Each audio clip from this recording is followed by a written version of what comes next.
রমজান মাস আসলে কিছু মানুষের গ্যাস্ট্রিক বেড়ে যায়, কিছু মানুষ অসুস্থ হয়ে যায়, অর্থাৎ তারা বিভিন্ন মিথ্যে অজুহাতে রোজা রাখতে চায় না।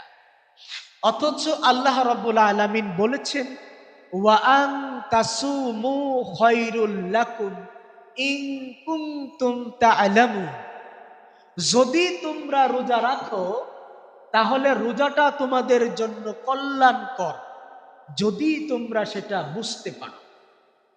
আল্লাহ তাআলা এই আয়াতের মধ্যে বললেন রোজা রাখা বান্দার জন্য কল্যাণকর। বান্দার কোন জিনিসে ভালো, কোন জিনিসে মন্দ, এটা আমাদের চাইতে আল্লাহ বেশি জানেন নাকি কম জানেন? তাহলে আমি আপনি মনে করতেছি রোজা রাখলে আপনার আমার ক্ষতি হবে, তাহলে আমাদের জানা, আমাদের শোনা, আমাদের চিন্তা চেতনা আল্লাহর চাইতে এক লাইন বেশি হয়ে গেল না? এবার দেখেন রাসূল কি বলেছেন। রাসূল বলেছেন সুমু তাসিহু, যদি তোমরা রোজা রাখো তাহলে তোমাদের স্বাস্থ্যগত দিক থেকে উপকারিতা লাভ করবে। তার মানে অবশ্যই রোজার মধ্যে আমাদের কোনো না কোনো বেনিফিট বা উপকারিতা। এখন প্রশ্ন হলো, আমরা রোজার উপকারিতার জন্য রোজা রাখবো নাকি আল্লাহর হুকুম দেখা রোজা রাখবো? কোনটা? আপনি আল্লাহর রাজি খুশির জন্য রোজা রাখবেন, এটা হলো আমাদের প্রথম এবং ফার্স্ট প্রায়োরিটি। এই রোজা রাখতে গিয়ে এক্সট্রা যদি আমরা কোনো হেলথ বেনিফিট বা স্বাস্থ্যগত উপকারিতা পাই তাহলে এটা আমাদের জন্য ভালো নাকি খারাপ? মাঝে মাঝে নিম্নচাপ বা লঘু চাপের কারণে 3 দিন 4 দিন 5 দিন পর্যন্ত টানা বৃষ্টিপাত হয় না? সূর্যের মুখ একেবারেই আমরা দেখতে পাই না, এরকম হয় না? এইরকম মনে করেন 3 দিন 4 দিন ধরে একেবারে সূর্যের মুখ দেখা যাচ্ছে না। আপনার বাড়িতে গ্যাস সিলিন্ডার নাই, রান্না করার জন্য যেই লাকড়ি আপনি এনেছিলেন এই লাকড়িগুলো শেষ হয়ে গেছে, বৃষ্টির কারণে বাহির থেকে আপনি কোনো লাকড়ি সংগ্রহ করতে পারতেছেন না। এখন আপনার কি রান্না বন্ধ করে দিলে চলবে? রান্না তো চালু করতে হবে, রান্না করতে হবে। এই ক্ষেত্রে আপনার স্ত্রী বুদ্ধি করে ঘরের মধ্যে যেই আবর্জনা পড়েছিল এগুলো তিনি খুঁজে খুঁজে খুঁজে খুঁজে বিভিন্ন সিপা চাপা থেকে খুঁজে খুঁজে আনলেন। আনার পরে এইটা দিয়া তিনি রান্না করতে শুরু করে দিলেন। রান্না করতে করতে এক সময় দেখা গেল ঘরের যত আবর্জনা ছিল এই আবর্জনাগুলি তিনি পুড়ায় ফেলছেন। এখন বলেন তো, আবর্জনাগুলি পুড়ায় ফেলার কারণে আপনার ঘরের পরিবেশ নোংরা রইল না পরিষ্কার হইল? আচ্ছা, এখন প্রশ্ন হলো, এই যে আপনার স্ত্রী আবর্জনাগুলো দিয়ে রান্না করলেন, এটা কিসের কারণে রান্না করছিলেন? বৃষ্টির কারণে।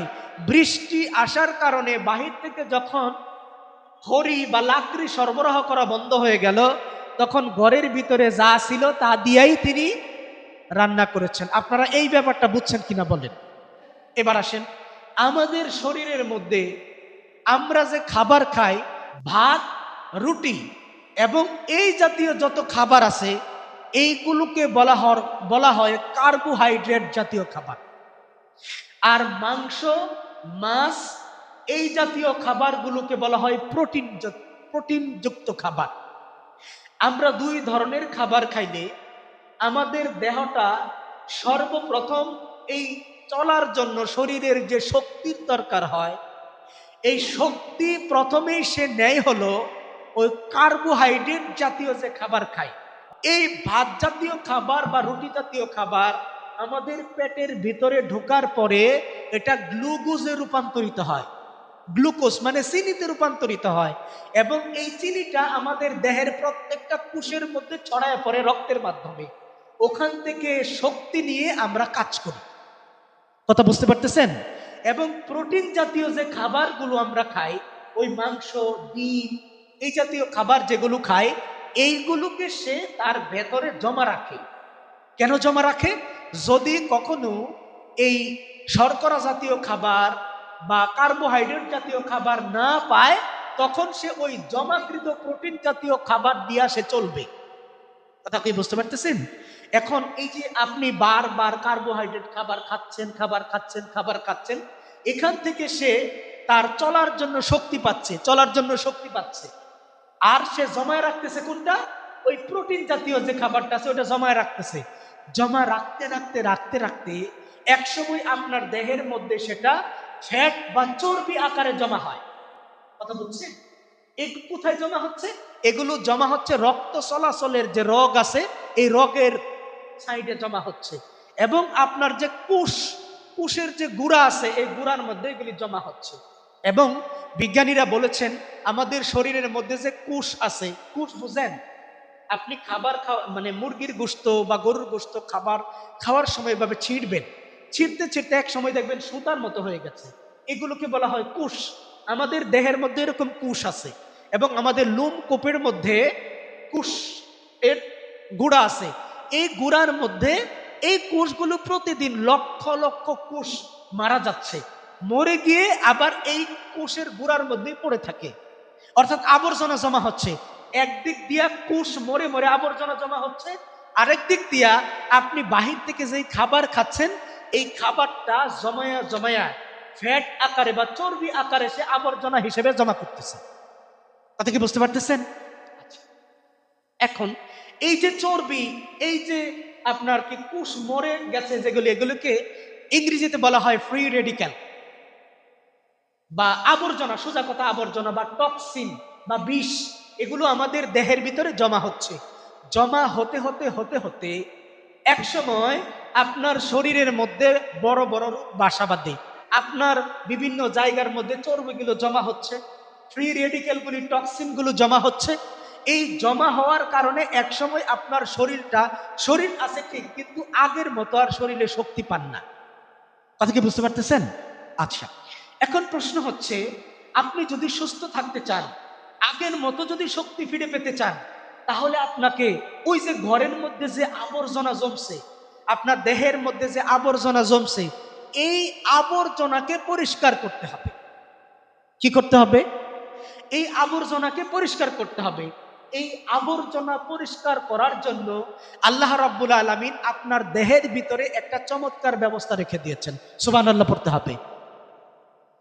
ঘরের আপনার দেহের আবর্জনা পরিষ্কারের জন্য আল্লাহ আপনার দেহের ভিতরে একটা চমৎকার সিস্টেম রেখে দিয়েছেন। সেটা কি? সেটা হলো আপনার যে দেহের কোষ আছে, এই কোষগুলো কোনো সময় বসে থাকে না, সে কাজ করতে থাকে। আপনি যখন বাহির থেকে খাবার দেওয়া বন্ধ করে দেন, কমসে কম 12 ঘন্টা পর্যন্ত যখন বাহির থেকে খাবার দেওয়া বন্ধ করে দেন, যখন আপনার পেটের ভেতরে আর কোনো খাবার নাই, কোষ যখন আর কোনো কাজ খুঁজে পায় না, তখন সে হাত দেয় ওই যে আপনার চর্বিগুলি যেগুলি জমা রয়েছে ওইগুলির মধ্যে হাত দেয়, এবং তার নিচে পড়ে রয়েছে যেই ফ্রি রেডিক্যাল বা টক্সিন যেগুলো মরে পচে গেছে ওইগুলির দিকে সে হাত দেয়। আপনার বাহির থেকে খাবার নাই, তার কাজ নাই, সে বসে নাই, সে ওই চর্বিগুলোকে এবং ওই ফ্রি রেডিক্যাল টক্সিনগুলোকে নিজে নিজে খায়া আপনার দেহটাকে পরিষ্কার করে দেয়। সুবহানাল্লাহ পড়েন। ওই যে বলছিলাম, বৃষ্টির কারণে বাহির থেকে লাকড়ি আসা যখন বন্ধ হয়ে গেল, ভিতরের যত ময়লা আবর্জনা ছিল ওইটা আপনি পুরো একই করলেন, আপনার ঘরটাকে পরিষ্কার করে ফেললেন।